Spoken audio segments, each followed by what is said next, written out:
오늘 하나님께서 우리에게 주시는 말씀은 구약 성경 룻기 3장 7절에서 9절까지의 말씀입니다. 구약 404쪽입니다.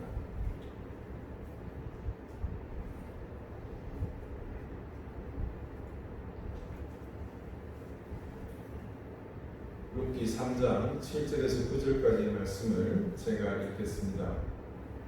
다 같이 하나님의 말씀을 경청하십시오. 보아스가 먹고 마시고 마음이 즐거워 가서 곡식단 더미의 끝에 눕는지라 룻이 가만히 가서 그의 발치 이불을 들고 거기 누웠더라. 밤중에 그가 놀라 몸을 돌이켜본즉 한 여인이 자기 발치에 누워 있는지라. 이르되 네가 누구냐 하니 대답하되 나는 당신의 여종 룻이오니 당신의 옷자락을 펴 당신의 여종을 덮으소서. 이는 당신이 기업을 물을 자가 됨이니이다 하니. 아멘. 하나님께서 이 말씀으로 우리에게 은혜 주시기를 원합니다.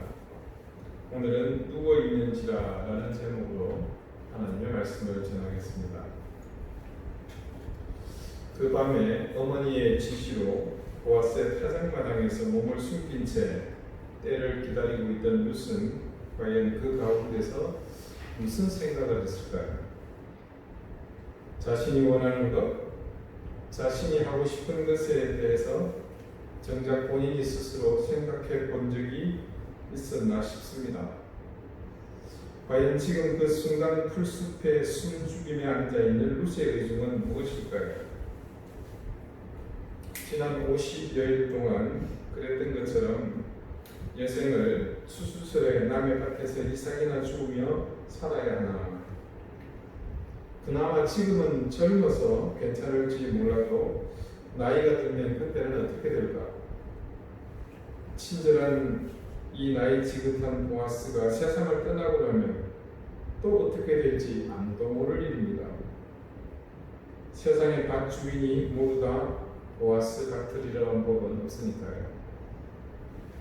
더군다나 어머니 나오미가 언젠가는 세상을 떠날 텐데 나오미가 죽고 나면 동네 사람들의 태도가 어떻게 바뀔지 그것도 모를 일입니다.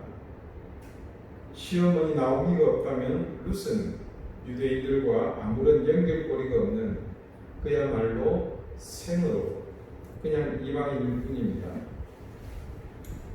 그런 여러 가지 생각들이 그녀의 머릿속에서 어지럽게 혼재되는 그 순간 이러던 저러던 나오미와 룻의 미래가 이제 그 밤에 일어날 모종의 일에 의해서 결정될 듯 싶습니다.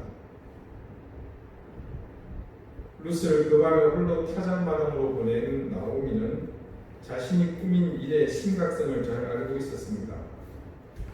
그것은 보아스를 사실상 나오미가 시험대로 불러낸 것과 같습니다. 물론 그 시험지의 문제지는 곱게 차려입고 기름을 바르고 자신의 타작마당에서 덥고 잘 이불의 발치 끝부분을 들고 모종의 제스처를 취할 룻입니다. 어떻게 보면 자신의 의중과는 전혀 관계없이 보아스는 단지 친절을 베푼 그 죄로 그 밤 자신의 명성을 증명해 보여야 할 그런 운명의 노이셈입니다. 정말로 보아스가 사람들이 말하는 것처럼 평판처럼 훌륭한 사람이라면 그가 진정 엘리멜렉에 대한 의무와 모세 율법을 존중한다면 오늘 그 밤에 다른 선택의 여지는 없습니다. 오늘 7절 말씀을 다 같이 읽어보겠습니다. 그냥 읽지 마시고 여러분 조금 전 제가 말씀드린 내용들을 머릿속에서 떠올리시면서 한번 천천히 같이 읽어봅시다. 보아스가 먹고 마시고 마음이 즐거워 가서 곡식단 더미의 끝에 눕는지라. 룻이 가만히 가서 그의 발치 이불을 들고 거기 누웠더라. 머릿속의 생각이 어땠건 관계없이 룻은 이제 나오미가 시킨 그대로 실행에 옮깁니다. 룻이 보니 시어머니 말대로 일꾼들은 타작한 뒤에 그 풍요로움에 취해 먹고 마시면서 즐거워 기분이 좋아 보였습니다. 역시 시어머니는 지혜로웠고 사전조사도 철저했습니다. 지난주에도 잠시 말씀드렸지만 룻은 여기서 어머니가 계획한 이 시나리오에서 조금만 실수하거나 잘못 시행하게 되면 아주 위험해질 수 있습니다.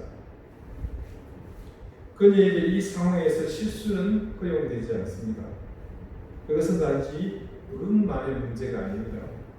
그녀의 실수는 나오미에게도 영향을 미치기 때문에 절대 허용되지 않을 일입니다. 철저한 나오미의 사전 계획, 그리고 한치 오차 없이 그대로 시행해야 하는 루스의 완벽한 이행에 모든 명분이 달려 있습니다. 보아스는 나오미가 생각한 대로 적당히 먹고 마신 뒤에 혹시 곁에 자리를 잡고 자신의 이불을 펼치고 누웠습니다. 이불이라는 것은 우리가 이렇게 성경 공부를 통해서 들었겠지만 보아스가 입고 있던 겉옷이었을 겁니다. 그리고 숨죽이고 그 장면을 지켜보던 루스는 적절한 기회를 봐서 보아스에게로 다가갑니다. 아마 깊이 잠들고 코 고는 소리가 들렸을 그 무렵이겠죠. 그녀는 발치이불을 조심스럽게 들고 어렵게 누웠습니다. 이제 그녀가 할 수 있는 것은 다 했습니다. 진인사대천명이라고 하죠. 사람이 할 수 있는 일을 다 하고 이제 하늘의 천국만을 기다리는 것입니다. 즉 하나님이 이제 행하실 일만 남았습니다. 여기 7절 말씀 중에 우리말 이불을 들고로 번역된 히브리어 와뜨갈은 제거하다, 쫓긴다는 뜻을 가진 갈라흐에서 파생된 겁니다.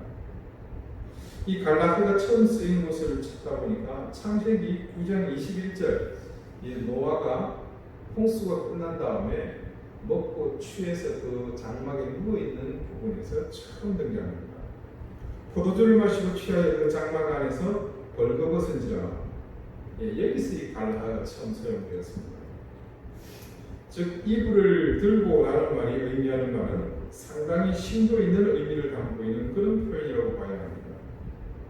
그러니까 조금 전 노아의 행위에 표현된 그 의미를 두고 보자면 이는 외간 사내를 유혹하는 딱 그 모습입니다.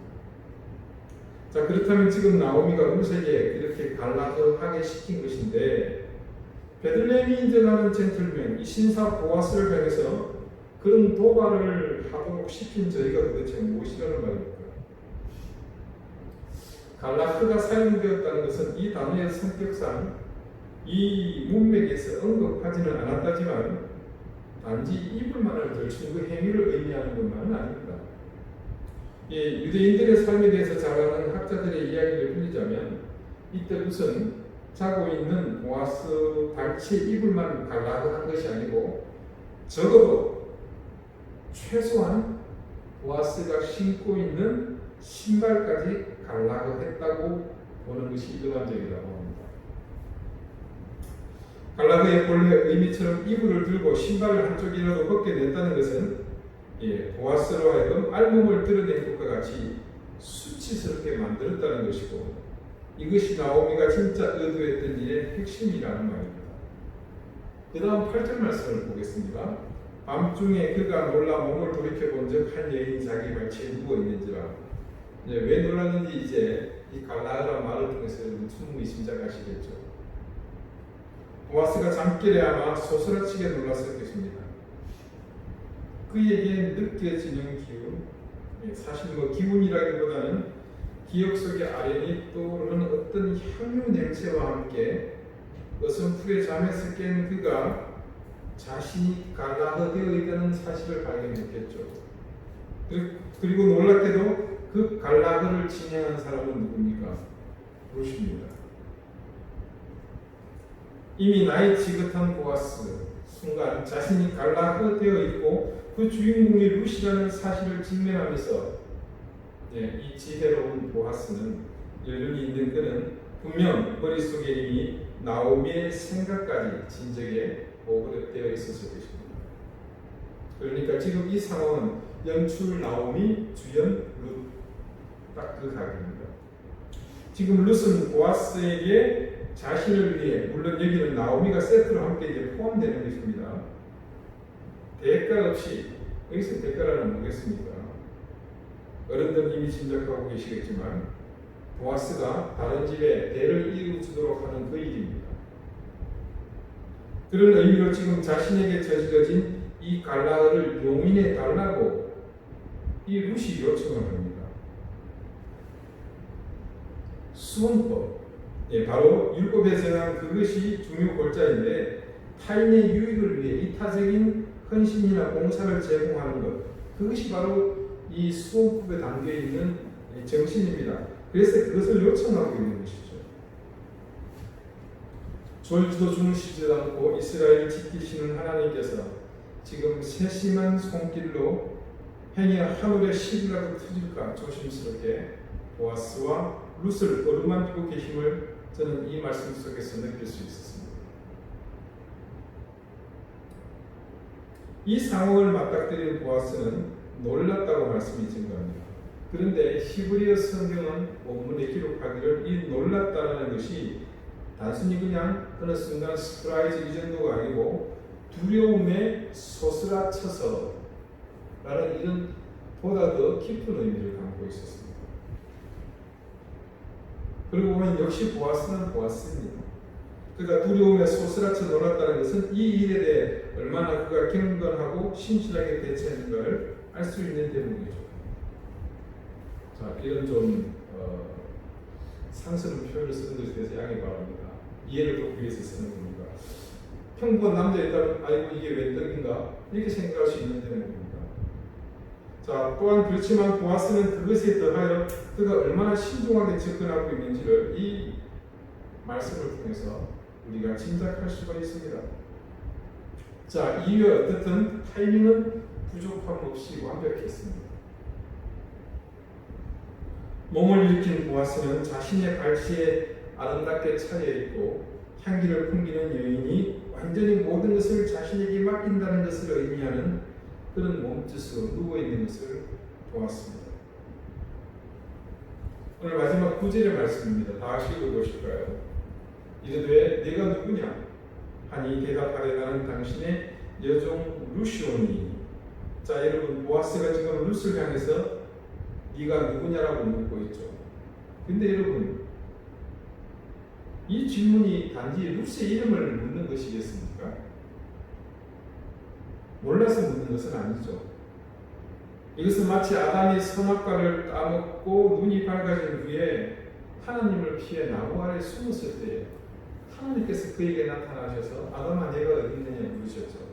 그때 하나님은 아담이 어떤 과정을 거쳐서 어떻게 되어서 지금 나무 밑에 숨어 있는 것을 흔히 보시기도 그렇게 묻지 않았습니까? 아담의 행방을 하나님이 몰라서 물은 것이 아니죠. 아담의 입으로 너의 영혼의 위치가 지금 어디 있느냐 그걸 묻고 계신 겁니다. 그런 의미에서 보아스가 네가 누구냐고 묻는 것은 이 여인의 이름과 함께 네가 무엇을 하려고 왔는지를 묻는 것이죠. 말씀은 보아스의 의도대로 그에 걸맞는 대답을 하고 있는 룻의 대답을 그대로 보여주고 있습니다. 자, 9절 말씀 계속해서 있습니다. 조금 전에 이건 바로 뒷부분이죠. 나는 당신의 여종이오니. 자, 이르되 내가 누구냐 하니 대답하되 나는 당신의 여종이오니 당신의 옷자락을 펴 당신의 여종을 덮으소서. 이는 당신이 기업을 부를 자가 됨이니이다 하니.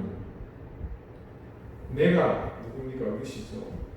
지금 어떤 자격으로 이곳에 왔는지 그리고 무슨 의도로 왔는지를 가감없이 룻이 보아스에게 자백하듯 고백하듯 그렇게 말하고 있습니다. 그런데 여기에 아주 흥미로운 사실이 한 가지가 있습니다. 룻이 처음 보아스를 대면했을 때 언제입니까? 보아스의 밭에서 보리삭을 주우러 왔을 때죠. 그때 자신을 낮추어서 보아스에게 이렇게 말한 적이 있습니다. 2장 13절 말씀입니다. 룻이 이르되 내 주여 내가 당신께 은혜 입기를 원하나이다. 나는 당신의 하녀 중에 하나와도 같지 못하오나 당신이 이 하녀를 위로하시고 마음을 기쁘게 하는 말씀을 하신다이가 아니라. 자, 여기서 룻은 자기를 스스로 낮춰서 뭐라고 말합니까? 하녀라고 말했죠. 그리고 오늘 타작마당에서 룻은 다시 보아스에게 하녀와 같은 의미의 뭡니까? 여종이라는 말로 자신을 소개하고 있습니다. 자, 2장 13절에서 스스로 하느라고 말할 때 사용한 히브리어는 슈파입니다. 이는 그 의미가 말 그대로 천한 계급의 여종 혹은 죽을 때까지 그 신분을 꺾일 수 없는 신분의 그런 상황을 뜻합니다. 그런데 오늘 이 본문에서 무슨 이전과 같이 똑같은 의미, 한이와 같은 의미는 계집종이라고 여종이라고 말하고 있지만, 그런데 그때 쓰였던 슈프아가 아니라 아마라는 단어를 사용합니다. 아마는 히브리어에서 여인이 자신을 겸양하여 쓰는 말입니다. 그래서 그곳에는 여종이라는 뜻이 있긴 하지만 동시에 한 남자의 아내로서 자격이 될 수 있을 때도 쓰는 말이기도 합니다. 루시 슈파 대신에 아마를 굳이 사용한 것은 상당히 의도적이라고 말할 수 있습니다. 그녀의 말은 이 상황에서 다시 정리해보면 앞뒤 필요 없는 수식을 다 잘라버리고 거두절미해서 이렇게 해석할 수 있습니다. 아니, 빨리 보고 있으면서도 다 아시면서도 제가 누구냐고 물으셨습니까? 그렇다면 저도 당신께 대놓고 대답하죠. 네, 저는 당신의 여인입니다. 아니, 당신의 여인이고자 합니다. 저 이제 모함 여자, 과국, 나오미 며느리 뭐 이런 사람 아닙니다. 나는 당신의 여인이고 싶습니다. 뭐 사실 대놓고 그렇게 말하고 있는 것입니다. 자, 여러분, 이 루시 말하는 본질을 보십시오. 얼마나 재치가 넘치고 당직합니까? 보아스는 아마 루스의 이 대답을 들으면서 당돌한 그녀의 태도에 일순간 놀랐지만 한편으로는 반가웠을 것입니다. 지금 자신의 보리밭에서 거둔 곡식간에 다소 곳이 엎드려 있는 그 정결한 여인이 다른 누구의 여인도 아니고 자신의 여인이라고 자신이 직접 자기를 첨가하고 있지 않습니까? 잠시 향기에 취해 그 대답에 어리바리한 보아스에게 룻은 결정타를 날립니다. 당신의 옷자락을 이제 펴서 당신의 여종을 덮으소서. 이는 당신이 기업을 물을 자가 됨이니이다. 여러분, 우리가 몇 주 전에 말씀 중에 언급했던 한 단어가 있습니다. 여러분, 카나프라는 말을 기억하십니까? 날개, 무엇으로 덮다. 날개에 그한다. 아마 어선풀의 그 말을 기억하실 겁니다. 지금 루시 옷자락으로 자신을 덮어달라고 말하는 것은 이 보아스에게 카나프를 구하고 있는 것입니다. 루시 보아스에게 옷자락을 펴 자신을 덮어달라는 것은 추위를 가려달라거나 또 아니면 수치를 가려달라는 의미로 말하는 것이 아니라 함축적인 의미를 담아서 보아스에게 중요한 무언가를 요청하고 있는 것입니다. 그래서 루시 이불을 덮어달라, 그 말을 카나프라는 말을 사용해서 대답하고 있는 것입니다. 자, 룻기 2장 12절 말씀을 제가 한번 읽어보겠습니다. 여러분, 그때 이 말을 한번 기억해 보시기를 바랍니다. 이스라엘의 하나님 여호와께서 그의 날개 아래에 보호받으러 온 네게 온전한 상 주시기를 원하노라. 자, 여러분, 이제 그때 말씀이 기억이 나실 겁니다. 보아스가 아름다운 행실을 통해서 자기 앞에 서 있는 그 착한 여인 룻에게 건넸던 축복의 인사입니다. 이때 보아스가 그의 날개, 누구의 날개입니까? 하나님이 보호하시는 날개잖아요. 그 날개 아래로 보호받으러 온 네게, 누구요? 룻에게. 그런 룻, 너에게 온전한 상 주시기를 원하노라 라고 그렇게 축복하며 말했었습니다. 여기에 등장했던 그의 날개, 하나님의 날개가 바로 카나프입니다. 어떻게 전혀 다른 단어를 사용하고 있는데 동일하게 카나프가 등장했는지 이 룻기를 기록한 언어가 놀랍지 않습니까? 보아스가 룻에게 빌었던 그 복을 이제 당신이 내 눈앞에서 실현되게 해달라고 그녀가 간청하고 있는 셈입니다.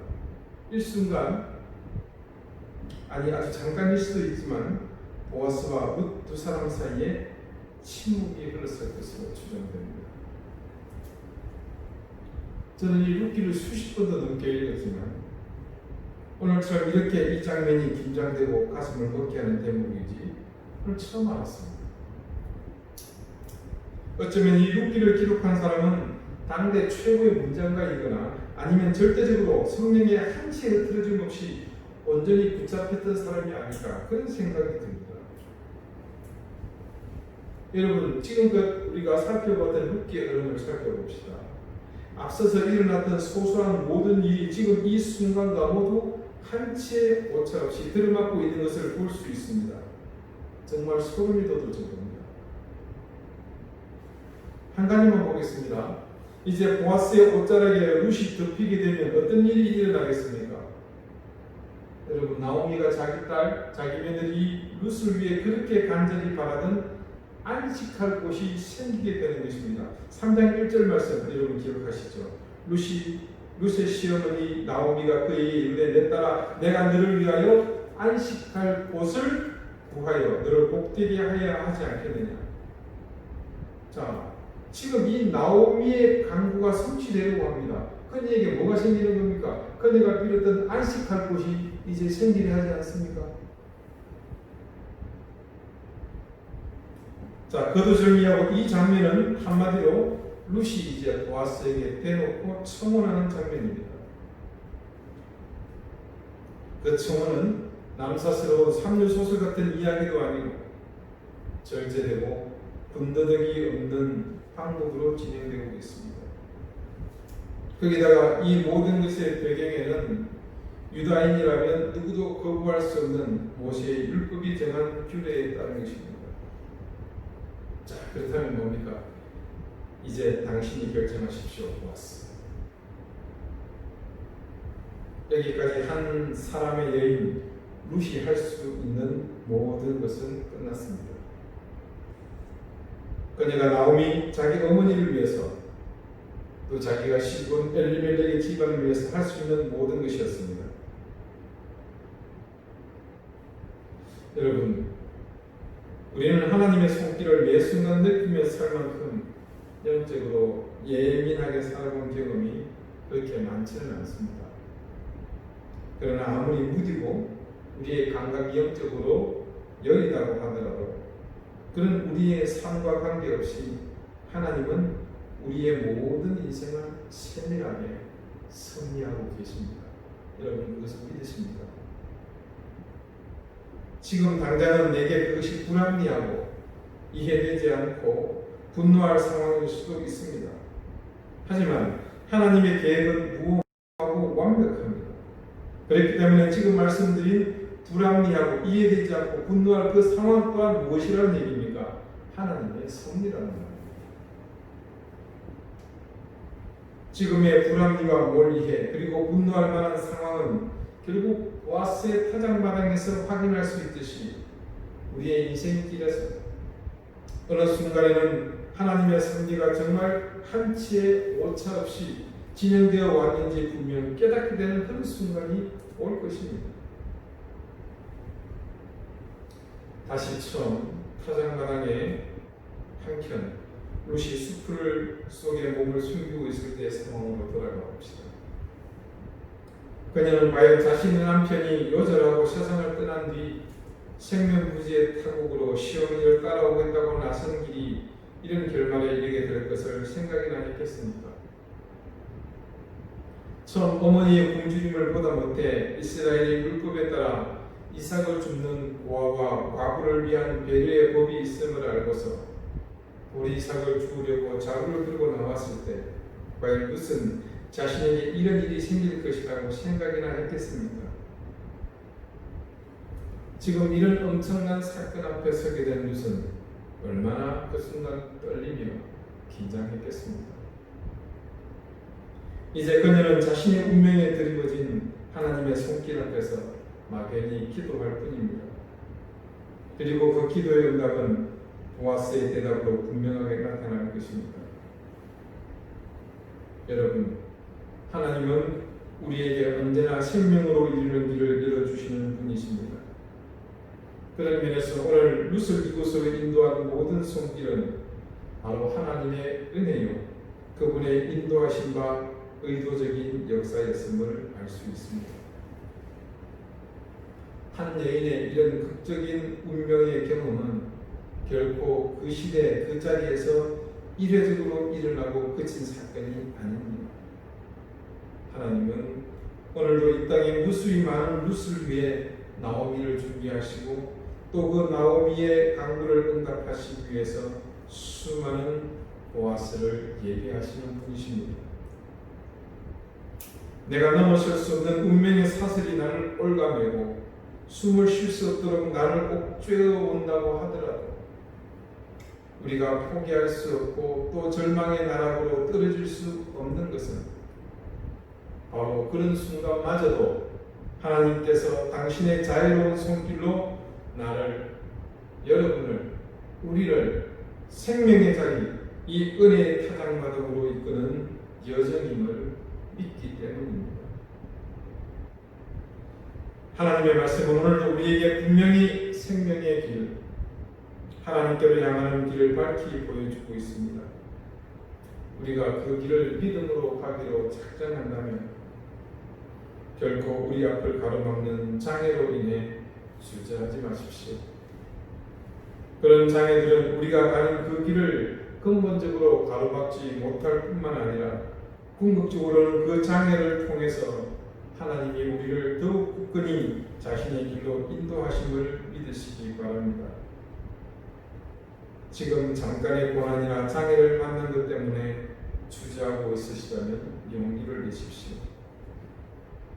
지금 세상을 뒤덮고 있는 전염병의 위협도 마찬가지입니다. 이 위협으로 인해 우리가 당하는 신앙의 어려움은 잠시 잠깐입니다. 단지 지금 우리에게 필요한 것은 그 상황을 잘 감당하고 룻과 같이 순종하며 자신에게 주어진 길을 묵묵히 가는 것입니다. 그것이 우리가 승리하는 길이며 무엇보다도 오늘 룻이 맞이하게 될 보아스의 은총을 누리는 길이 됩니다. 우리는 이 모든 것을 이끌고 계신 주님의 능력을 믿습니다. 그리고 이 모든 상황 앞에서 주님의 역사를 바라며 기도하는 우리의 간구를 주님께서 듣고 계심을 또한 믿습니다.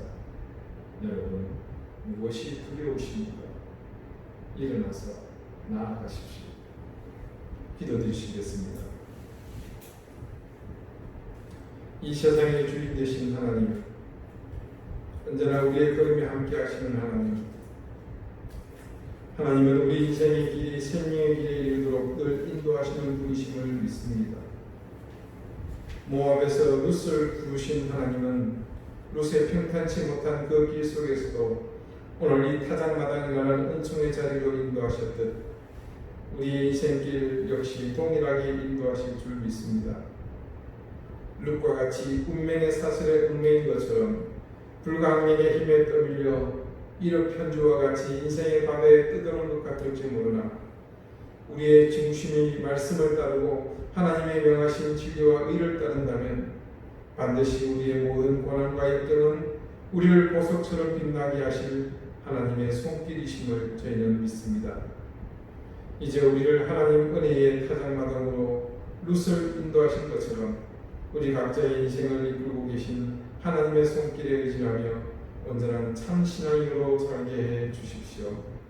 예수 그리스도 이름으로 기도